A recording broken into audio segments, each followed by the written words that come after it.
কি হয়েছে? এটা হচ্ছে সাদা মুড়ি। নাও,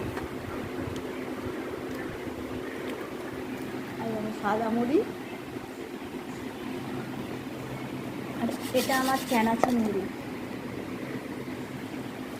তো যাদের বাড়ি পেটস আছে, অনেককে দেখি নিজেরা যা খাচ্ছে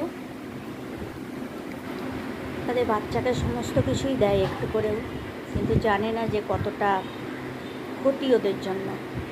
তো আমরা এভাবে খাই, কষ্ট করে লুকিয়ে পাশের ঘরে। এরা তেলে মাখা চানাচুর মুড়ি, এরা সাদা মুড়ি নিয়েছি অল্প করে করে ওকে দিচ্ছি। ও ভাবছে আমার জিনিসটাই খাচ্ছে। মুড়ি এমনিতে দিতে হয় না, মুড়িতেও লবণ আছে।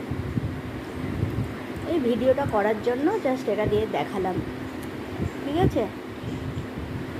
যাদের বাড়ি তোমাদের বাচ্চা আছে, পেটস আছে,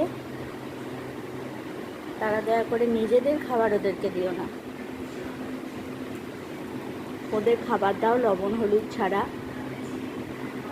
তেল মশলা ছাড়া। ওদের খাবার দাও, ওরা ভালো থাকবে, দীর্ঘায়ু হবে। হয়েছে প্রিন্সেস? হয়েছে? খাওয়া হয়েছে? ও বাবা, কত মুড়ি খাচ্ছে! ওরে বাবা রে, কত সুন্দর মুড়ি খাচ্ছে! নাও নাও, বলে বাবা রে, খাও খাও।